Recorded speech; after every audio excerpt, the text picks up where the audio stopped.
ciertas ideas que nos están repitiendo y nos están bombardeando desde los medios de comunicación una y otra vez. Y que no porque se repitan más son más ciertas, como por ejemplo la primera. Toda aquella persona que no sea economista no puede entender la economía y entonces dejamos hablar a la economía a los políticos o incluso a otros agentes económicos para que ellos decidan por nosotros. Esta idea la tenemos que dejar de lado. Obviamente estamos viendo que todo este proceso que lo estamos llevando ha sido también un poco responsabilidad nuestra, como consumidores, como clientes de las entidades de crédito. Además, tenemos una doble vertiente, que somos clientes de dos vertientes. La primera es como depositantes, donde llevamos nuestro dinero a las entidades de crédito, y la segunda como clientes de crédito. Es decir, pedimos créditos al mismo tiempo que depositamos nuestro dinero. Entonces, yo creo que tenemos que dejar atrás esa actitud pasiva, ¿vale? Y entonces tenemos que ser agentes activos en todo este proceso. Por eso estas jornadas están muy bien y son perfectas para seguir avanzando. Por ejemplo, esto es lo primero, cuando empecé a preparar este foro, vi que había esta publicidad que pone transparencia. A nosotros tampoco nos gusta la letra pequeña y por eso no lo hacemos leer a nadie. ¿Por qué somos transparentes? Esto se va a olvidar ya. Tenemos que leer todos y cada uno de los documentos que nos da el banco. Todos. Lo que tenga la letra pequeña, la letra grande, todos. Porque se ha acabado el confiar en nuestras entidades de crédito. Ahora veremos por qué. Porque hay una causa, la profesionalización que nos han dicho, la bancarización, por ejemplo, de las cajas de ahorro es una causa. Pero sobre todo, porque el asesor de toda la vida que teníamos ahí en nuestra sucursal puede que ya no esté tan interesado en ayudarnos como clientes, sino que a él mismo le están exigiendo desde arriba que saque una serie de objetivos. Y por eso deberíamos plantearnos si la persona que tenemos enfrente nos está contando la verdad. Las responsabilidades son de todos. Obviamente hay que calcular qué tipo de grado tenemos cada uno. Y obviamente los grados o sea, que el que tome más decisiones tiene más grado de responsabilidad que nosotros, que vamos simplemente a pedir un préstamo, un crédito, una hipoteca. Pero en cualquier caso, los bancos ya no son fiables. Segundo caso, si no tienes esa información, ese conocimiento, existen plataformas, asociaciones para ir en busca de esa información. Y si se constituye una futura plataforma, pues mejor. Pero sobre todo, no nos dejemos engañar, porque esto es lo que ha estado pasando hasta ahora. Y bueno, pues, por ejemplo, también otras ideas que hay que aclarar y que me gustaría que quedaran claras es la supuesta necesidad de convertir las cajas de ahorro en banco, que eso es una idea que se nos repite constantemente, y a lo mejor habría que analizar el porqué. Ya veremos después. La inyección de dinero público como solución a una situación de las entidades de crédito, la supuesta nacionalización de las entidades de crédito cuando solamente nacionalizamos las pérdidas y aquí nadie está viendo ningún tipo de nacionalización de beneficios, o por ejemplo que el hecho de que las familias dejen de pagar sus hipotecas va a ser la causa de una quiebra de todas las entidades de crédito. ¿Por qué? Eso vamos a verlo a continuación de todas formas. Pero estas son las ideas que nos bombardean, y no porque nos bombardeen significa que sean más ciertas. Pensemos y razonemos un poco. Y bueno, a mí me gustaría dar un poco una visión un poco teórica, es cierto que no va a ser tan interesante como a lo mejor la de mis compañeros, pero si queremos combatir un enemigo, que en este caso es un enemigo común y claro, tenemos que saber contra quién estamos luchando. Y por eso ahí esta conferencia. En primer lugar, vamos a ver un poco el sistema bancario español, los problemas estructurales que tenemos, las medidas llevadas a cabo hasta ahora, las consecuencias de estas medidas y qué va a ser de nosotros, es decir, qué va a ser de nuestro futuro sector crediticio. Y entonces, ante todo, tenemos que ver que hay tres agentes activos en todo esto: los bancos, las cajas de ahorro y las cooperativas de crédito. Estas últimas están empezando a tomar bastante importancia ahora. Poco que deciros porque supongo que ya lo sabréis, pero sobre todo que los orígenes fueron totalmente distintos. La creación de un banco no es lo mismo que crear una caja, ni siquiera en el momento histórico en el que se crearon las cajas, y por supuesto las cooperativas de crédito tampoco. Sin embargo, a lo largo de toda la historia, desde que se crearon, desde la primera entidad que salió, hasta hoy, las funciones y los servicios financieros han sido muy similares. Es decir, que este proceso de bancarización, porque realmente han sido todas las cooperativas de crédito, tanto las cajas como las cooperativas, han seguido el proceso de bancarización, es decir, llegando a un punto en que nos parecemos tanto a un banco que podemos competir directamente con ellos, es la clave a lo que ahora estamos viendo. Y vamos a seguir un poco analizando qué diferencias hay entre unas y otras. Por ejemplo, obviamente los bancos reciben depósitos y prestan a terceros. Eso todo el mundo lo sabe. A cambio de recibir los depósitos nos dan un tipo de interés. Es decir, nosotros cuando metemos dinero en una cuenta, ya sea ahorro de crédito o lo que sea, nos están dando un interés, que es siempre menor al que prestan a terceros. ¿Por qué? Esto es muy sencillo. Es que los bancos son sociedades anónimas. Ojo, no es el mismo tipo de sociedad anónima que una panadería o una librería, porque necesitan otras características en su fundación y, por supuesto, el dinero inicial que tienen que tener no es lo mismo que una sociedad anónima normal. Pero en cualquier caso, el fin último de un banco es el ánimo de lucro. Es decir, ellos se lucran, tienen una actividad comercial, digámoslo así, y entonces necesitan lucrarse, necesitan sacar beneficios. Entre otras cosas porque hay unos accionistas detrás. Ya veremos que las cajas de ahorros no era así, y tenemos que hablar de cajas de ahorro en pasado, ya no en presente, porque ya no existen. Pero bueno, y otra cosa que tener en cuenta los bancos, que esto ya a veces que se nos olvida, es que prestan por su propia cuenta y riesgo. Es decir, yo abro una panadería, me va mal, cierro y no voy al señor Estado a pedirles dinero. Sin embargo, los bancos, las sociedades anónimas de este tipo, sí que han ido al Estado, al gobierno y a todas las instituciones, incluso a las europeas, a pedirles dinero. Bueno, tenemos que pensar si esto realmente es positivo para nosotros. Porque vamos a tener en cuenta que esto es una sociedad anónima privada, que ellos toman sus propios riesgos y sus propias consecuencias. Y además os aseguro que realmente saben y analizan cada momento, cada circunstancia, cada momento de solvencia, qué es lo que les interesa y qué es lo que no.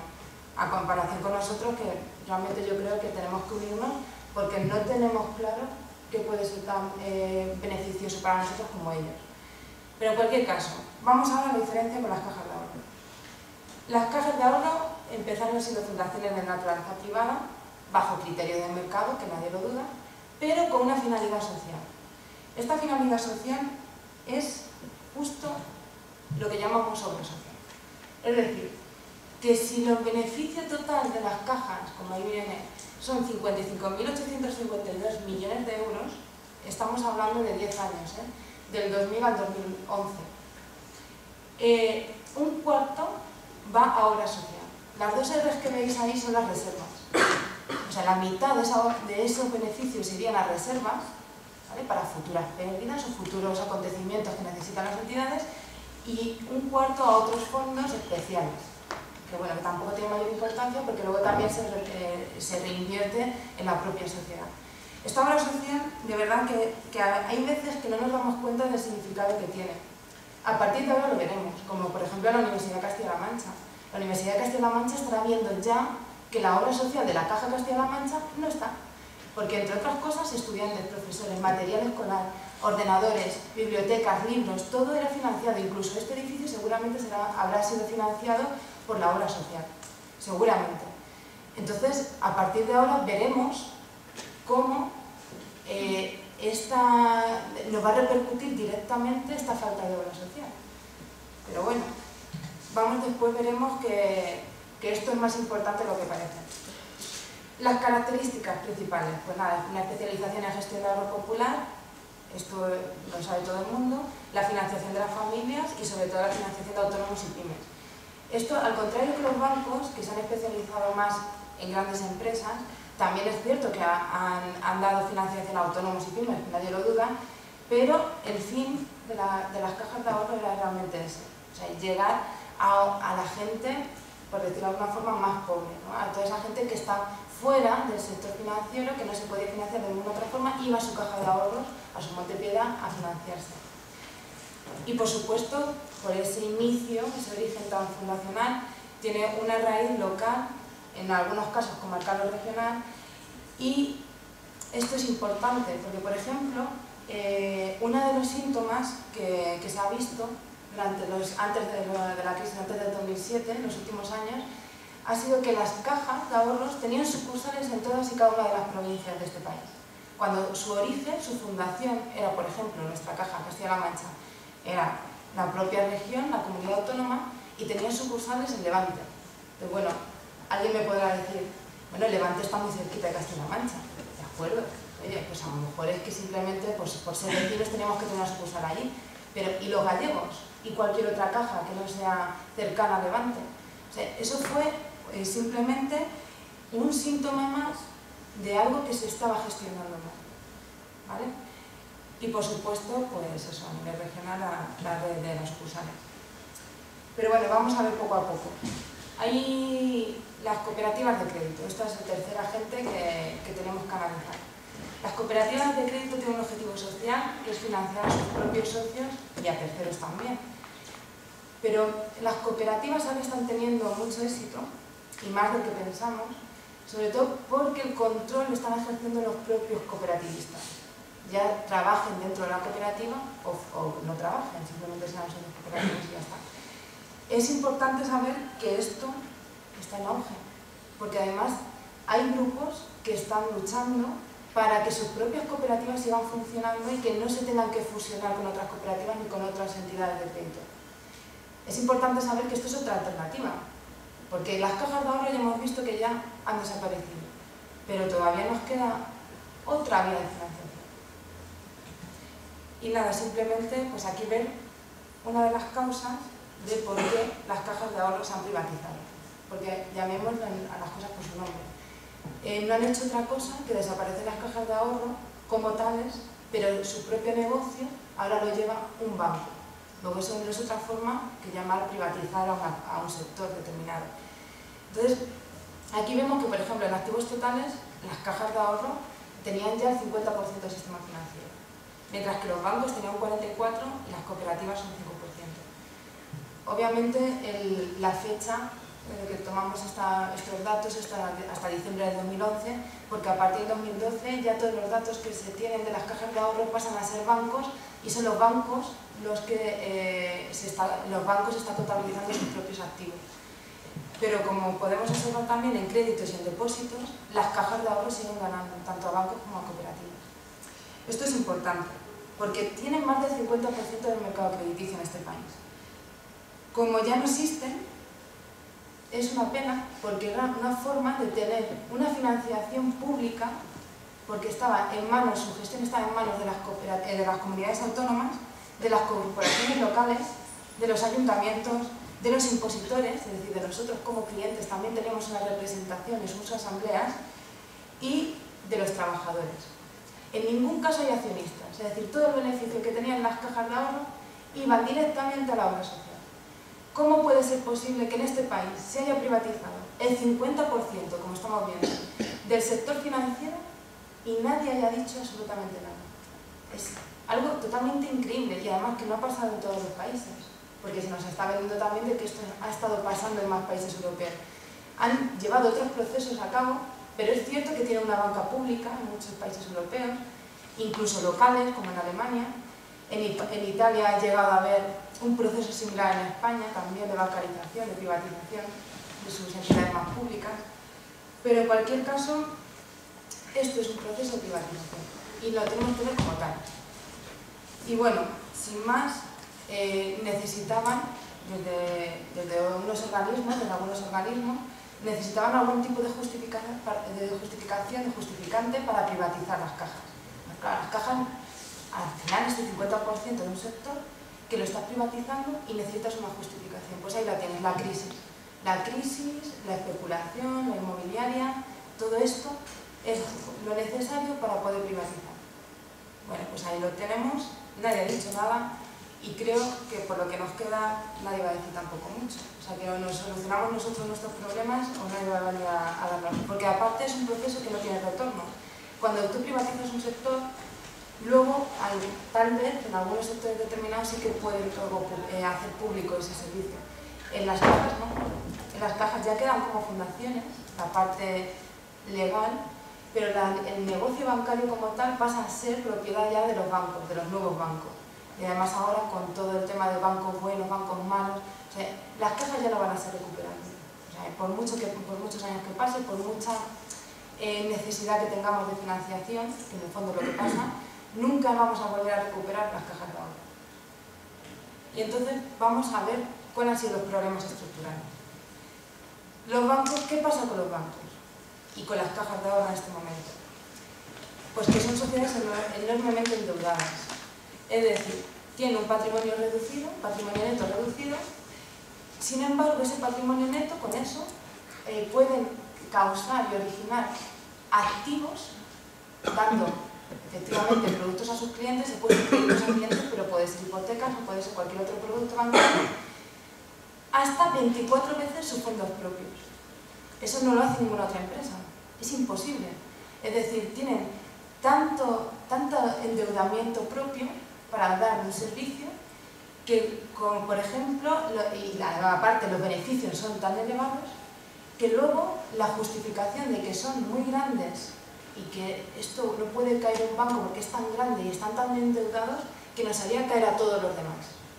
Bueno, vamos a ver, porque esto es cierto, están muy endeudadas, pero vamos a ver en qué situaciones se tiene que financiar y en qué situaciones se debe dejar o no se debe dejar caer una entidad. De todas formas, es cierto que son auténticas bombas, son entidades que si caen no sabemos qué tipo de consecuencias van a traer, como por ejemplo ha pasado, pues estamos viendo ahora, o ha pasado ya en Estados Unidos o en otros países europeos. Pero sobre todo, son muy débiles a la hora de cuando hay una crisis de confianza. Claro, el sistema financiero está basado en la confianza. Pero bueno, este es un sistema financiero que está basado en la confianza. Eso no significa que pueda haber otros que estén basados en otros conceptos. Porque claro, si hay una crisis de confianza, como es lo que ha pasado, y entonces dejamos de invertir en ellas, es decir, dejamos de depositar nuestro dinero en sus cuentas, tanto de ahorro como de crédito, como a largo plazo, como lo que queráis, estas entidades se quedan sin liquidez, que es lo que vamos a ver a continuación. Y por ejemplo, es uno de los datos que pasó en el Caja Castilla-La Mancha. La gente empezó a retirar sus depósitos y entonces la liquidez llevó con la solvencia a la caja por delante, entonces fue cuando se intervino. Pero en cualquier caso, aunque aumente la morosidad, aunque pueda ser causa de quiebra, la información que está ahora mismo reflejada en sus estados financieros, en cualquier entidad, no está reflejando la situación real de las entidades. Porque ellas mismas se están dando cuenta del problema que tienen. Es decir, si ellas ponen, me refiero a todas las entidades, o sea, aquí no hay ninguna que se salve, si pusieran toda la información real que tienen, estarían todas quebradas. Entonces, por eso están intentando tratar, entre los reguladores y demás, que, bueno, que esos datos por lo menos no sean tan malos, para que por lo menos la solvencia, aunque sea en balance, que sea contable, siga existiendo. Y entonces, ahora esto nos lleva a las actuaciones que ha llevado no solamente este gobierno, sino el anterior. Se han llevado actuaciones, primero, de intentar solucionar los problemas de liquidez, que no de solvencia. Yo aquí siempre pongo un ejemplo, que hay una diferencia entre liquidez y solvencia, que es, por ejemplo, la Duquesa de Alba, o sea, sin más. La Duquesa de Alba hace creo que unos años dijo que no tenía liquidez suficiente y que tenía que vender una casa porque se había quedado sin ahorro, debe ser. Pero claro, nadie puede decir, es cierto, que la Duquesa de Alba no sea solvente, por favor. La Duquesa de Alba, que es la dueña casi de la mitad de Andalucía y que tiene terrenos y casas por todos los sitios. Esto es lo que en un primer paso les pasó a las entidades. Pero después viene el problema de solvencia.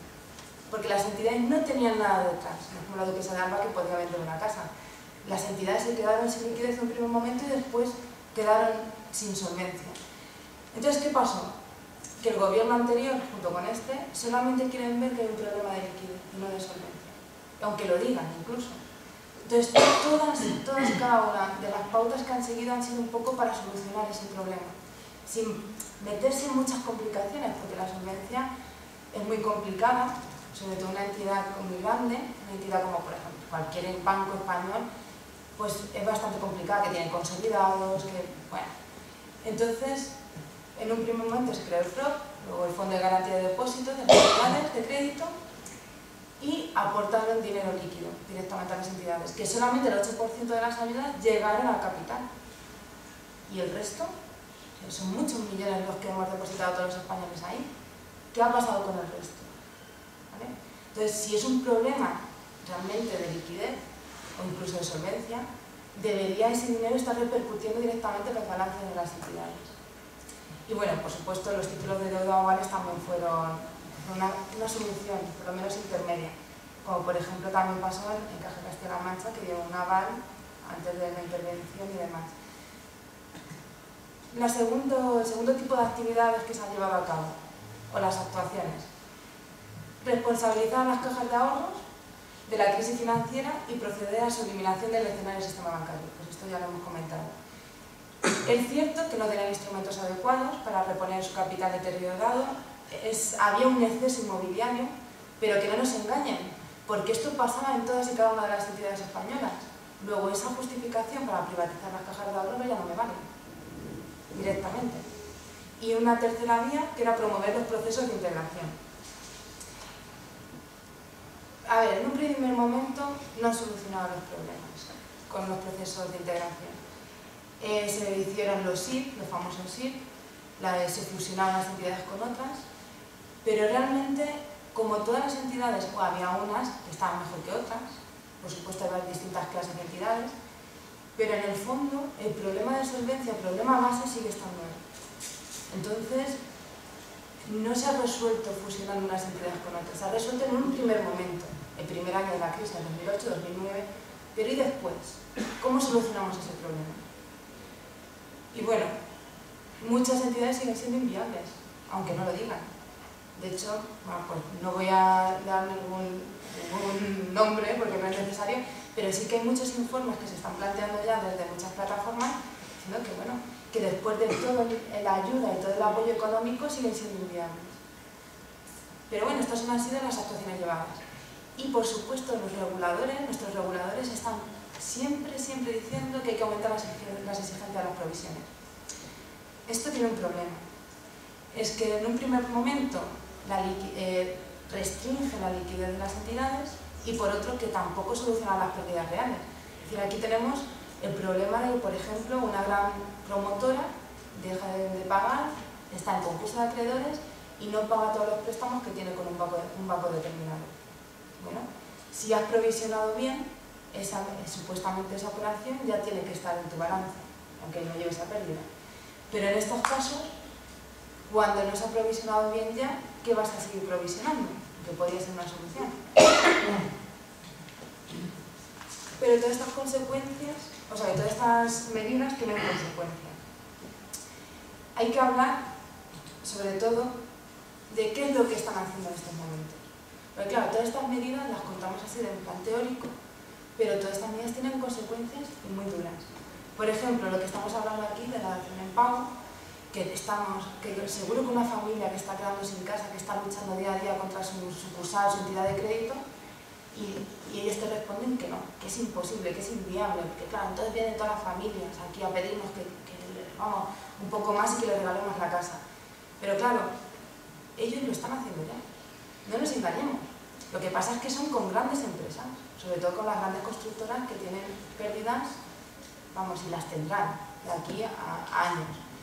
Entonces, en un primer momento dieron esos créditos a las grandes compañías, grandes constructoras y promotoras.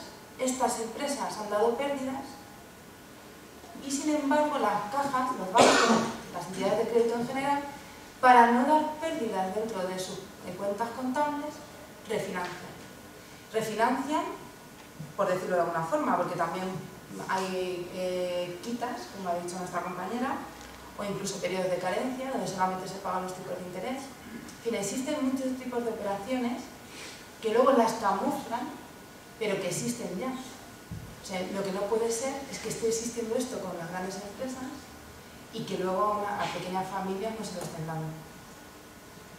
Pero no solamente nos quedamos ahí, sino que ha habido unas consecuencias en la gestión de las entidades bastante malas.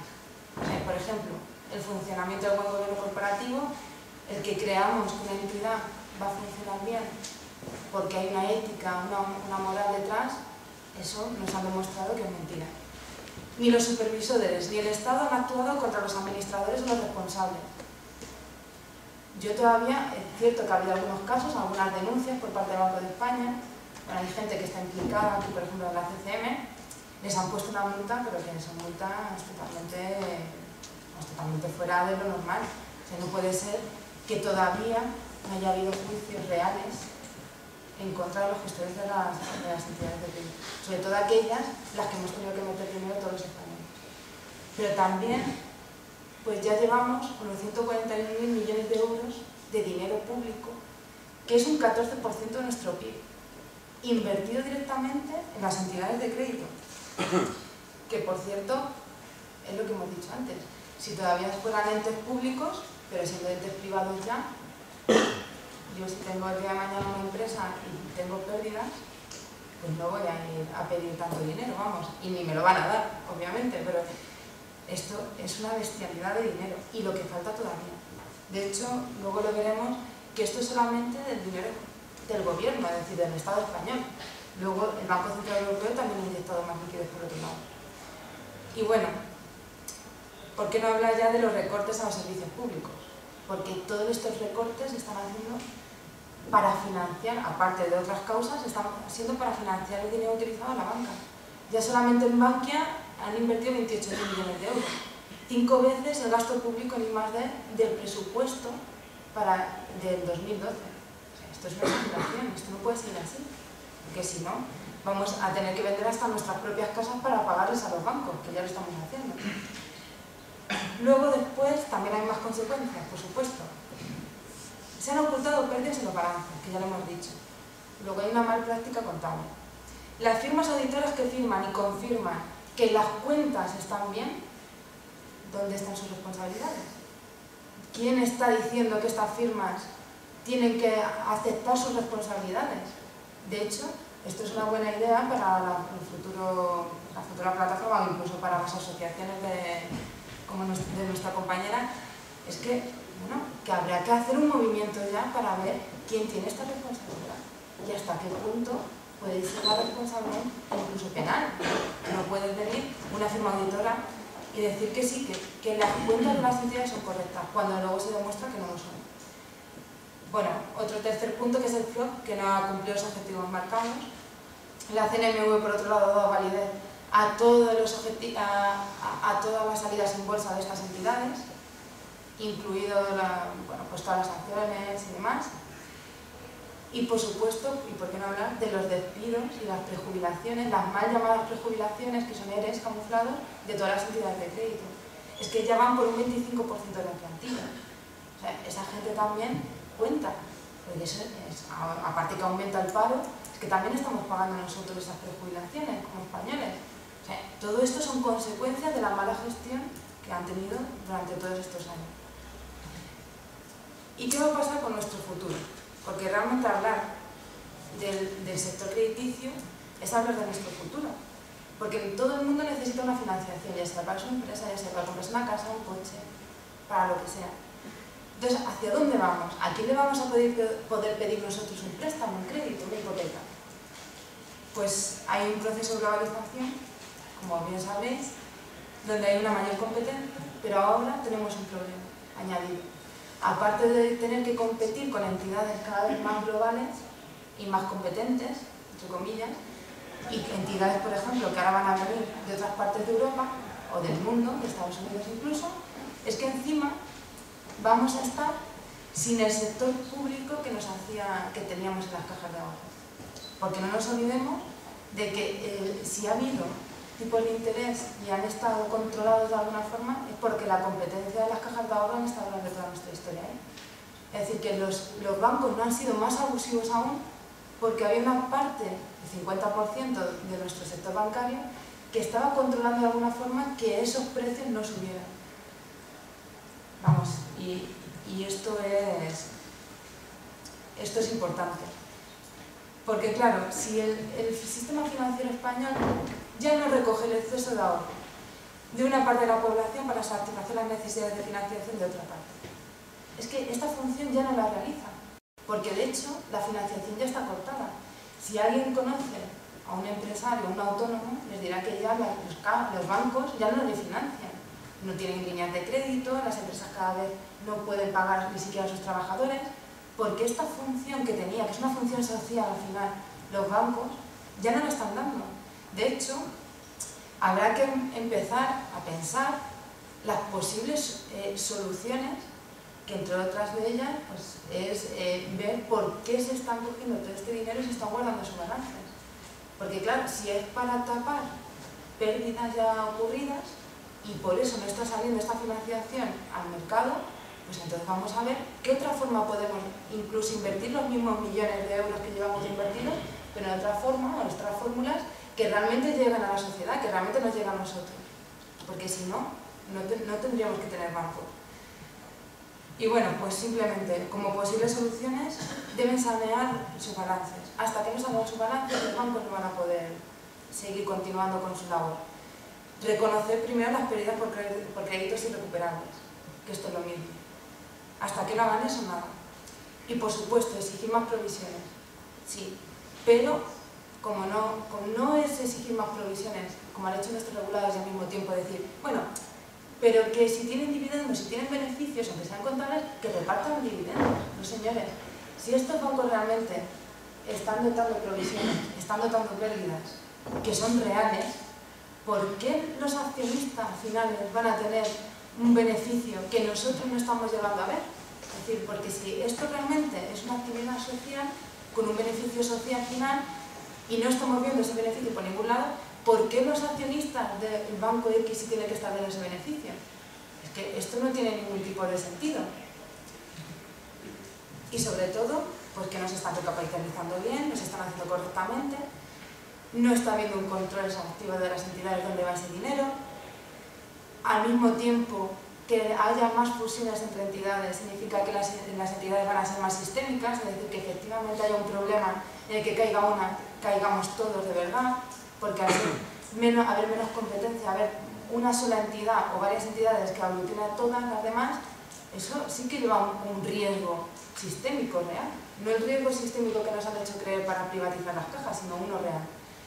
¿Dónde está el buen gobierno corporativo? Es decir, ¿dónde está toda la ética corporal o corporativista, o como lo queráis llamar, que no ha estado funcionando hasta ahora?